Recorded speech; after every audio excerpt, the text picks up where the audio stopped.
Hey, how you doing? This is RJ. So today I was going to do a video about the upcoming heroic life that people are just simply going to have to live, but that video has got pushed to the side for a week, maybe two, because a piece of news has come out which I certainly have to cover for this channel. It is the fact that James O'Keefe, the person who created Project Veritas and got pushed out of there, so he now runs the O'Keefe Media Group, has gotten a senior vice president at the Walt Disney Company to straight up admit that the hiring practices at Walt Disney are not only sexist, but also quite racist. Now, you may or may not have heard about that story yet, because it has only come out over, I think, the last few days.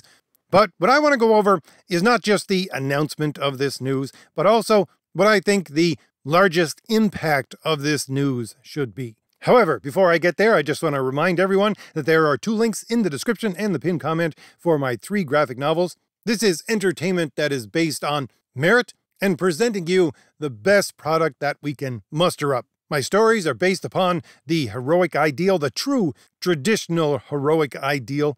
And you're looking at some of the beautiful art for those graphic novels in the background. 2 of those graphic novels are superhero graphic novels. 1 is Sword and Sorcery. And if you want to know a little bit more about my graphic novels, at the end of this video, I will be playing a short minute and a half trailer for one of my graphic novels. But if any of that looks or sounds appealing to you at all, click on one of those links in the description and go on over and see if one of my graphic novels is for you. But back to our topic. So let's start from the horse's mouth, and I'll give you in the background a few screenshots from that James O'Keefe video, and you can go over to the James O'Keefe Media Group YouTube page and watch it. I think it's about 20 or 30 minutes long. But again, in the background are screenshots that have the transcript right at the bottom. But if you're listening to me and not actually looking at the screen, I'll give you a couple of highlights just right now. This, of course, was a sting operation, which is what James O'Keefe does. Usually they employ, I think, dating apps and have some of their employees pretend to be persons looking for dates and then have them go on dates with people in high positions to have them feel like they're in a comfortable position to talk about their job in a social setting wherein they'll say exactly what is going on with their employment.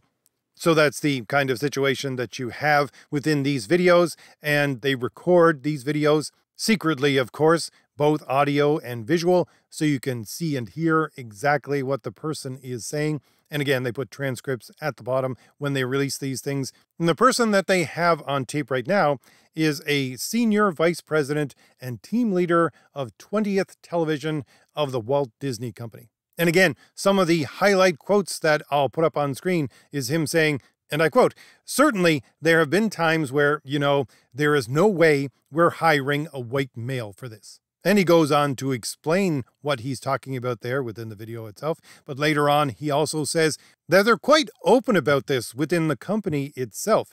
They just sit down and say, as he says, again, here in the background, and I'll quote, "But they're not considering any white males for this job. They're just not." And if you're watching, you'll also notice that he is a white male. So he does go into the fact that he's pretty much hit a glass ceiling and he's not being considered for any kind of promotion at all. Why? Because he's a white male, and he knows it.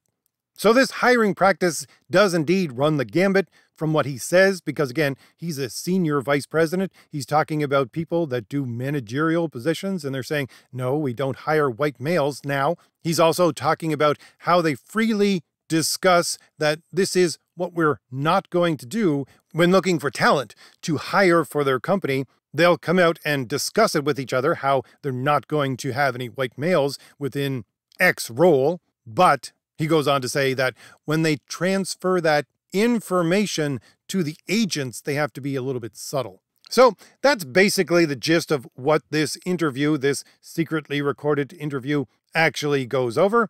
And again, although this might make my video unpopular with the algorithm, I'm just going to come out and say it. It proves that Walt Disney and the Walt Disney Company is not only sexist, but also racist in their hiring practices. Now, of course, if you listen to my channel for any length of time, you will certainly not find this news to be shocking. I've actually talked about the hiring practices of Disney giving quotes from Disney employees over and over again for the 6 years that my channel has existed. I've given quotes from vice presidents from things like Marvel Comics, again, which is owned by Disney, and other employees where they straight up talk about how you get employed by these Disney company executives, and they come out and say, well, it's a process. And they go through a process of how they check your background, how you have to have basically the right political leanings, that they will go through your social media to make sure that you haven't said anything politically incorrect about Walt Disney Company or Marvel, if you're getting hired by Marvel. I've talked about how one senior vice president from Marvel was offering jobs on a podcast to people completely unprepared for the job she wants to hire them for. Why? Based on their political leanings and their skin color, of course. I've talked about how this is industry-wide, because one of those panels where they talk about how to get hired by these Disney companies like Marvel Comics also talks about, in the same breath, how you get hired at DC Comics, which has nothing to do with the same company, and the panel had no people on it that actually worked at DC Comics, but they felt comfortable in making these blanket statements about a company they don't even own. So yeah, their view of how people get hired is industry-wide. I talked about over the last year and a half, one of the directors that was tapped to direct the new upcoming Star Wars movies, how she came out in several interviews talking about how she is first and foremost an activist, not a director, and that she is there simply to make men feel uncomfortable, as well as discussing at that time how she actually got hired. Again, words from her own mouth when she's describing these things, and how she talks about her political leanings playing an important part in that conversation. All of these things I've talked about multiple times from multiple sources. So again, probably not shocking to you to learn that Disney, in its hiring practices, is, once again, as I said, both sexist and racist. But the great thing now is that we don't have to put puzzle pieces together in order to show this. We simply have to go back to the horse's mouth. Again, this man is a senior vice president and team lead at the Walt Disney Company. So I would definitely say that's straight from the horse's mouth. So there's that. But I also want to point out at this point that no, I'm not crying over the fact that this is what Disney is doing. Yes, this fella, he admits he's hit a glass ceiling. Am I super concerned that he can no longer move upward in the Disney company? No, I really don't care. Am I super upset that this company is being racist towards white people? Well, first of all, the people on the other side would claim that, no, they're not racist at all. Why? Because the quote-unquote progressive side of the political spectrum has tried to redefine what racism is. It no longer actually has to do with race itself. It simply has to do with power and privilege. Their definition of racism is power plus privilege. And according to their Marxist socialist way of thinking, only white people have both power and privilege, and it is part of their skin color, so they're born with it. Therefore, you cannot be, in their estimation, racist against white people, which is a fun little way for your quote-unquote progressive crowd to redefine racism so that they can simply be racist.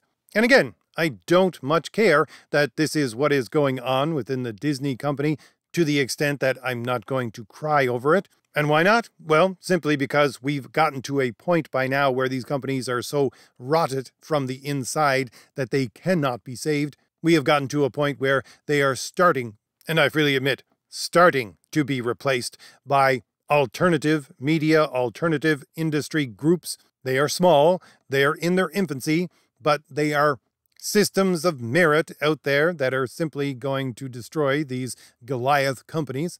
And I freely admit that will take place in no small part to the fact that there are international products now that rival anything which is being made in Hollywood or even any of the entertainment sphere within America. Nor, might I add, am I concentrating on this because this exact thing is going to open up these giant, corrupt entertainment companies to massive lawsuits and thus bring them down even quicker. No, again, as I said at the beginning, I want to focus on something which I think is the real heart of why people should be concentrating on this story. And the real heart of, I think, why people should be concentrating on this story, that it quite simply, in black and white, points out the fact that these media companies, these entertainment companies, we'll put quotes around that, have become the equivalent of snake oil salesmen.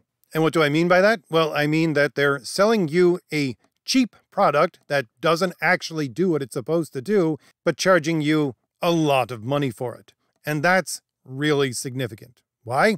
Well, it's because I can sit here and talk about the political agenda of these companies all day, and a lot of people simply won't care. I can give evidence that these people are propagandists and trying to subvert the youth, and a lot of people simply won't care. I can talk about how these companies are sexist and racist and give evidence for that all day, and a lot of people simply won't care. But if I tell, and other people tell, the general audience that they're being sold an inferior product for their money, that they're being scammed by snake oil salesmen, and that can be proven, well, then they're gonna sit up and take notice. Because, quite simply, the default of most people is to look at all those other things that I talked about and go, I really don't care, and shrug their shoulders. But if you really can prove to them that when they fork over their money for a Walt Disney movie, for Disney Plus, for a Marvel comic, a plethora of games and other entertainment, when they do that, they're deliberately being sold an inferior product, they'll sit up and finally take notice. Why? Because you don't mess with someone's wallet, especially in times that are getting tough like now. The individual will say to himself, yes, I've put in a lot of blood, sweat, and tears in order to get this money, which is sitting in my wallet. Why should I hand it over to you when you knowingly are going to sell me an inferior product? Why would I ever knowingly allow you to cheat me? Now, you may be saying to yourself, how does this video prove that Disney is selling an inferior product? How does it prove that they're cheating their audience? Well, it does take a 1-2 step process, but I think this is the beginning of showing it to people. But that 1-2 step process is quite simply the fact that despite everything that the Disney company has come out with in their public statements over the last, at least 10 years, where they're talking about constantly that we're reaching a global audience, that we want to have global ideas, they don't. As I pointed out at the first of my channel, they simply do not. Why? Because if you took the combined world attitude toward these quote-unquote progressive ideas that they want to sell, you would notice that most of the world does not want them. No, as in usual quote-unquote progressive fashion, they say the exact opposite of what they mean. No, they don't want global ideas. They want not just European ideas, but very specifically American ideas. Now, these are American far leftist ideas, but they're quite specifically American ideas, and this entertainment is quite specifically the majority being made within America. Hollywood is in America. The television that they produce is in America. Companies that they own, like the Marvel comic company and all the connections with their movies and everything else, is American. And to put it quite simply, if you're not going to hire white people, and white people make up, about 56% of the population, you're excluding more than half of the population from the people that you're going to hire for your positions. And if we limit that even just to white males, again, that's more than 1/4 of the entire population of the country within which you operate. 1/4 of the population which is automatically discounted whenever you're hiring people for positions. Now, I would say that it is probably quite a bit higher than that because most of the positions needed to be filled in order to create a piece of entertainment are mechanically based jobs. Again, jobs that focus on a very mechanical, repetitive aspect. And who are the people that normally fill the majority of those jobs? Well, they're men. But even if we discount that, even if we turn a blind eye to that, again, you're still talking about excluding 1/4 of the entire population when you're hiring people for jobs. And quite simply, if you do that when hiring people for jobs, you are not getting the best person for the job. And I can confidently say that. Why? Because of one of the things I covered on my channel, the funny experiment that they did in, was it New Zealand? Might have been Australia instead of New Zealand, wherein they took artificial intelligence and hooked them up to the hiring practices of the governments in that area. And they did it so that it would be non-biased in their estimation, because it's a machine choosing who was going to be hired for these positions. And guess what the machine did? Well, the machine started to discount anyone except white males. Why? Because the machine would go through the massive pile of resumes, compare it with A, what kind of background these people would have, and B, who it calculated would be the best person to actually have results if they got the position. And the machine quite simply learned after not too long a time, yeah, that's who most of the jobs are going to go to. They're going to go to white males. They're simply going to fulfill those merit-based requirements.